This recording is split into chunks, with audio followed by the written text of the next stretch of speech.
Declaration of war.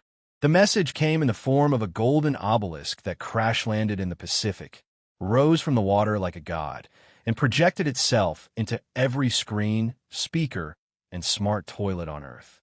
Attention, species designation, Homo sapiens. The voice was deep, regal, and just a bit too smug. You have been selected for trial by combat.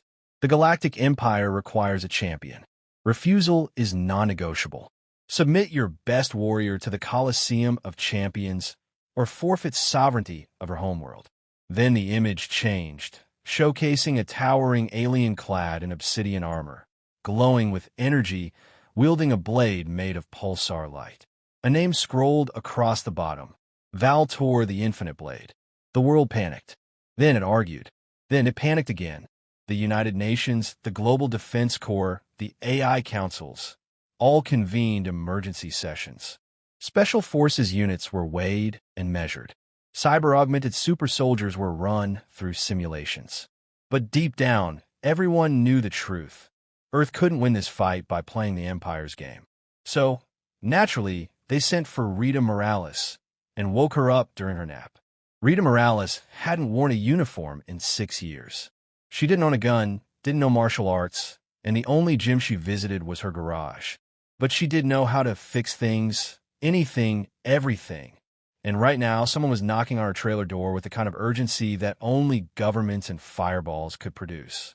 She cracked the door open. This better not be about the overdue spaceport license. It wasn't. A sleek black hovercraft idled on her front lawn, kicking up dust and loose bolts. 2 representatives from Earth Command stood there like they were allergic to sweat and dirt. One of them, a lieutenant with a too-perfect jawline, cleared his throat. Ms. Morales, we're here to request your service for a critical planetary defense operation. Wrong Morales, she said, shutting the door. The knock came again. Louder. It's not a mistake. You've been nominated to represent Earth in a, well, technically it's a blood sport, but Rita opened the door with a growl. I'm a mechanic. I fix heat exchangers and yell at clueless captains. I don't fight monsters. You once stabilized a quantum drive while under live pirate fire, the other rep said. You used a wrench to pin a pirate's arm to a hull wall. You then rebooted the life support system with your teeth. That was one time, Rita muttered, folding her arms. And I still have fillings buzzing from the current. They looked at her with a mixture of awe and desperation. It was the desperation that did it. Why me? She finally asked. Because, the lieutenant said, we're out of options. And you're the most dangerous person we've ever seen who wasn't trying to be. 10 hours later, she stood on a launch pad outside Buenos Aires Space Command, dressed in an armored mechanic's jumpsuit, stained, patched, and reinforced with alloy plates. Old Reliable, her titanium alloy wrench, hung across her back in a magnetic sling. She'd had it since her first repair job on the Drexel 9. It was longer than her leg and dented in 12 places, all of them labeled. As the crew ran pre-flight checks on the diplomatic shuttle, Rita glared at the hovering galactic envoy. The alien was all robes, crystals, and elongated limbs. It gestured toward her as if she were an amusing lab rat. This is your champion? The envoy asked Earth's leaders. We expected a warrior, not a technician. Rita took a step forward. You parked your grav barge over my tomato patch. So unless you want your propulsion array shorted out by a fried potato chip, back off. The envoy blinked. Twice. Earth Command stifled a laugh. The envoy filed a complaint. Inside the shuttle, Rita strapped in, grumbling to herself. The pilot gave her a nervous glance. You sure you're ready for this? I once patched a ruptured coolant line with a sock, a spoon, and 3 feet of speaker wire, she said. How bad could this be? Pretty bad. Their champion decapitated a boulder yesterday. Rita sighed and leaned back. Guess I'll aim for the knees, then. As the shuttle rumbled into the sky, Earth watched with bated breath. They hadn't sent a soldier, a marksman, or a cybernetic tank. They'd sent a furious woman mechanic with a wrench. Warrior of wrenches. Rita Morales stood on the edge of the Colosseum of Champions, a floating arena orbiting the gas giant Trivar 9, where storms raged with lightning the size of skyscrapers. The arena below teemed with violence. Lava pits bubbled beside ice fields, towering spikes rotated like gears, and rotating platforms hissed steam. It looked like a teenage video game designer had chugged 6 energy drinks and gone wild. And across from her, standing in polished formation, were the champions of the Galactic Empire. A towering insectoid with 4 plasma blades. A crystalline being that hovered, glowing with antimatter energy. A bipedal war beast known as Groln, the Uncrushable, who had just crushed a metal pillar to emphasize the point. And in the center of it all, standing nearly 10 feet tall, was Valtor the Infinite Blade, obsidian armor glinting under arena lights, a halo of burning runes circling his head. And then there was Rita. She had on her oil-stained mechanic's jumpsuit, a patched-up tool belt, steel-toe boots, and Old Reliable across her back. The wrench caught the lights in all the wrong ways, dented, ugly, loved. She also carried a thermos of coffee and a duct-taped lunch cooler slung under one arm. The crowd, billions across the galaxy watching through live broadcast, erupted in laughter. "Behold," the announcer boomed, "Earth's champion. Is she holding a lunchbox?" Rita took a sip of coffee, looked up at the camera drone hovering over her, and flipped it off. The laughter intensified. A deep voice echoed through the arena. "Round 1. The Maze of Doom. Survive. Reach the core. Only the worthy may pass." Giant walls rose from the ground, forming shifting corridors. The warriors broke into a sprint, leaping, slashing, and charging. One shattered a wall with brute force. Another phased through it. Rita didn't move. Instead, she knelt and opened a maintenance panel near her feet. Warning, the panel blinked in alien script. "Unauthorized access." "Yeah," Rita muttered, already pulling wires. "Where's your control loop?"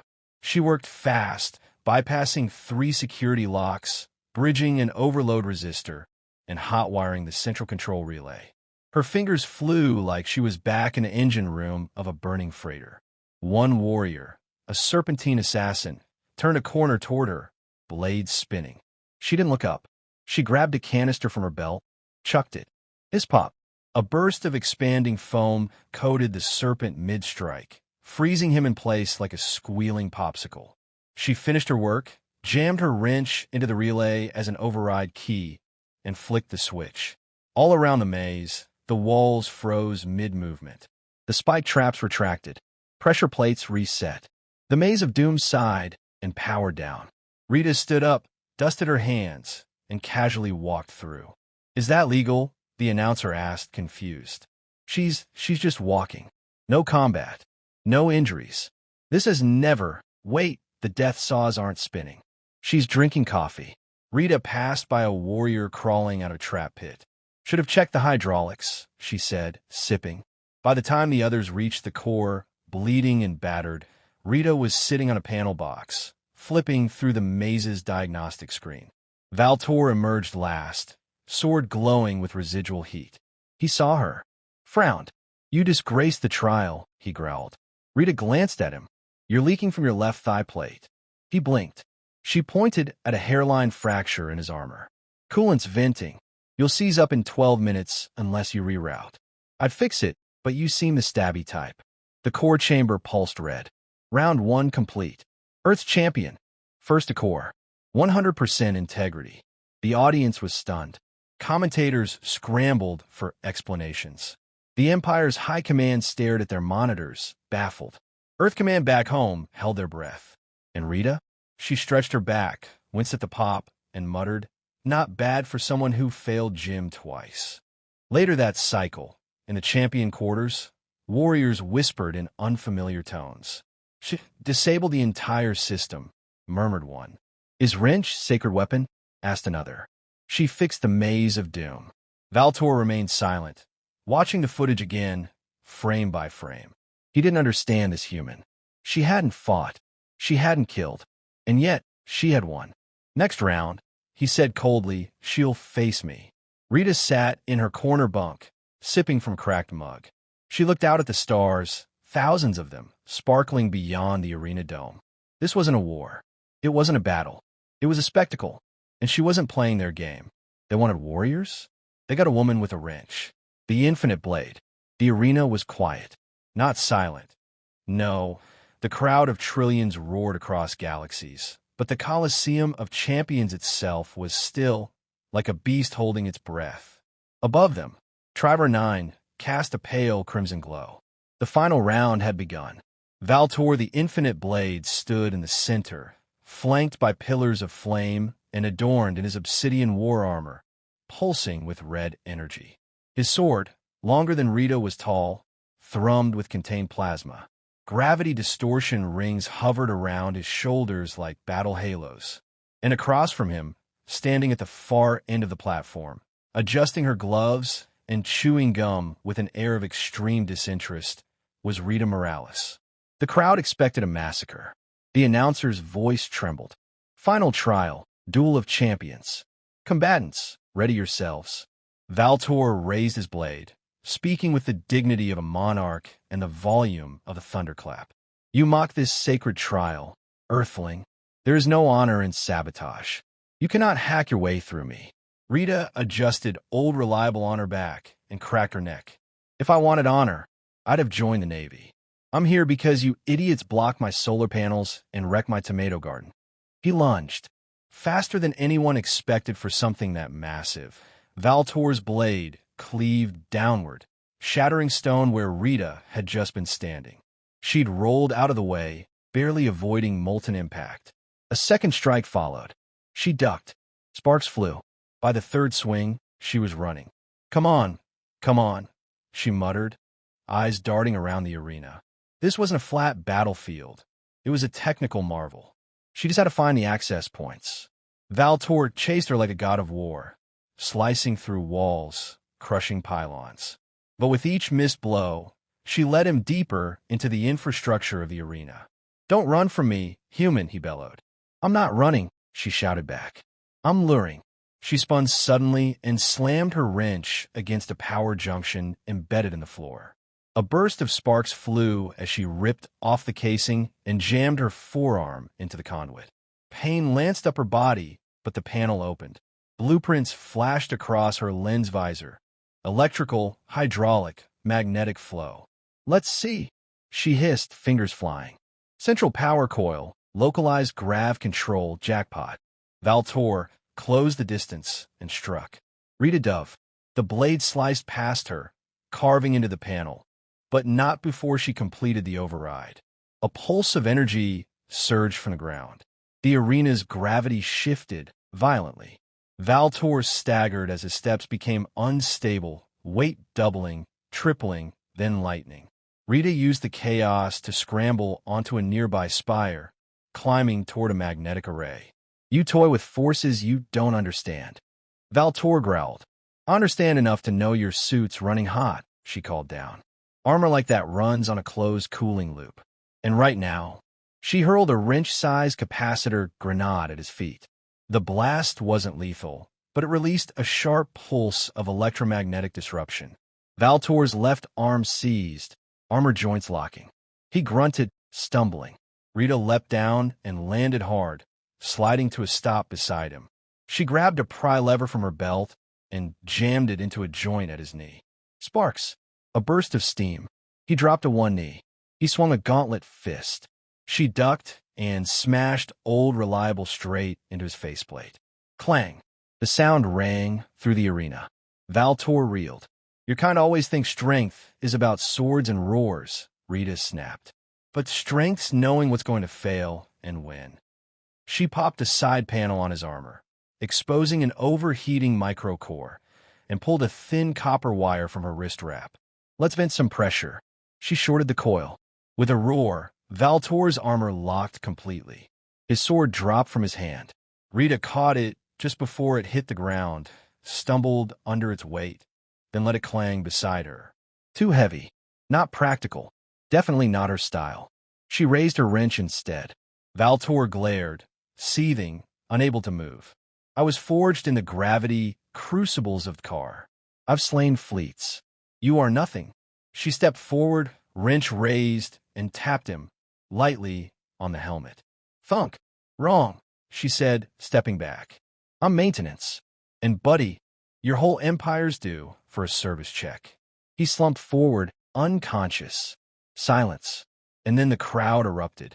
Explosions of light, war horns across systems, galactic commentators screaming incoherently. The image of a human, mid-40s, oil-stained, wrench-wielding, standing over the galaxy's deadliest warrior played on every screen in known space. Earth's champion is victorious. In the command chamber of the Empire's High Tribunal, diplomats scrambled, generals argued, and analysts reran footage on a loop. She reprogrammed the battlefield. She neutralized Valtor's power source. She hit him with a wrench. One admiral turned to the Imperial Chancellor. "Shall we begin planetary conquest?" The Chancellor, white as bone, shook his head. "No, we negotiate. That woman could dismantle our entire fleet." Rita sat alone in the post-fight recovery chamber, wrapping a sprained wrist. Old Reliable rested beside her, smoking slightly. A medical drone floated nearby. "Would you like neural pain suppressants?" it asked. She sipped her coffee. "Nah, pain means it worked." She leaned back, eyes half closed. "Next time they want to send a champion," she muttered, "they'd better bring a toolbox." Fixing the Empire. The war never came. After Rita Morales dropped Valtor the Infinite Blade like a busted generator, Earth was no longer seen as the backwater upstart species. It was now the one that sent a woman with a wrench to take down a galaxy's finest warrior and won. But that wasn't the end. The Galactic Empire, bruised and humbled, did what ancient bureaucracies always do when faced with unexpected failure. It asked for help. 3 days later, they sent Rita a job offer. It came on a golden tablet the size of a dinner plate, delivered by a diplomatic courier who wouldn't stop sweating. Rita squinted at it, unimpressed.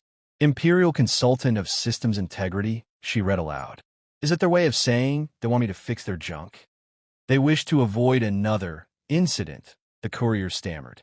"You have been granted full technical clearance across all major fleets and infrastructure. Unlimited travel. A salary that—" "I don't care about the credits," Rita cut in, rubbing her temples. "Tell them I'll consider it if I can bring my wrench, pick my crew, and yell at whoever I want." The courier blinked. "They already assumed all of that." She sighed. "Fine, but I'm not wearing robes. I work in Greece." 3 weeks later, Rita stood on the bridge of an Imperial dreadnought called the Vigilant Star, staring at a tangle of exposed cabling behind a main control console. "This," she said, gesturing with a greasy glove, "is why your warp matrices keep shorting mid-jump. You routed thermal exhaust through a navigation panel. Who designed this?" The captain looked sheepish. "The Central Engineering Bureau on Aurelia Prime. Tell them they owe me a toolbox and a drink." She tossed aside a melted circuit board and got to work. Beside her, her new crew of engineers, one Martian, one Jovian, and one seven-limbed Krebelian named Zix, took notes wide-eyed. Zix clicked nervously. This design was approved by 92 high-ranking Imperial architects. Rita grunted, prying out a component with a grunt. "Yeah, and I'm guessing none of them ever touched a live wire." She rewired the panel, rerouted the exhaust into an unused coolant line, slapped it shut, and hit the reset. The lights flickered, dimmed, then stabilized. "Boom," she said, "like butter through a hot pipe." The ship's systems purred. The bridge crew broke into applause. One officer blinked at the display. "It's running 27% more efficiently." "She improved it. She always improves it," muttered the Martian tech. "She once made a grav-sync run on recycled vending machine batteries." Rita stood, wiping her hands. "Now, where's the galley? I haven't eaten since the Battle of Mild Electrocution." Back on Earth, the media went wild. Earth's wrench wielder now repairs Empire. Rita Morales, from garage to galactic power broker. She fixed the Empire's flagship with duct tape and rage. Her image, tool belt slung low, wrench over one shoulder, coffee mug in the other, was emblazoned on murals from Luna to Lagos. Children named their pet bots after her. Hackers quoted her system overrides like scripture. Even the Empire's propaganda wing couldn't help but spin her into an icon of humble efficiency. Rita didn't care. She kept working. Each ship she boarded ran smoother. Each station she upgraded stopped exploding. And along the way, she found herself quietly teaching the very warriors who once laughed at her how to check pressure seals and not overload fusion cores with ego. She became something rare in the Empire. Respected, not for bloodshed, not for conquest, but because she could fix things that no one else could even understand were broken.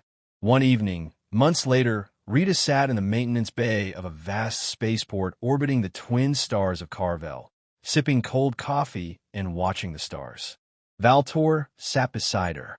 His armor was scuffed, sword decommissioned, pride thoroughly dented, but he hadn't returned to battle. Instead, he'd followed her from post to post, offering protection, sure, but mostly listening. "You do not hate me," he said suddenly. "Nope. You humiliated me in front of the galaxy. You did that yourself. He considered that. I once believed power was force," he said. "You showed me it could also be function." Rita glanced at him. About time someone figured that out. He looked at her wrench, resting across her lap. "May I hold it?" She snorted. "You can try." He reached for it, lifted it, and promptly dropped it with a grunt. "It is heavier than it appears." Rita grinned. "That's what they all say." Later that night, she received another message, this time from Earth Command. "The Empire is requesting an alliance treaty. They want you to serve as Earth's ambassador." Rita stared at the screen, thought for a moment, then typed back, "Only if I can bring my wrench." They replied instantly, "It's already in the diplomatic seal." As she walked back to her bunk, boots clanking against the metal floor, Rita Morales realized something strange. She wasn't just fixing machines anymore. She was fixing a galaxy. One bad design, leaky pipe, and self-important ego at a time. And she'd never even taken a single combat class.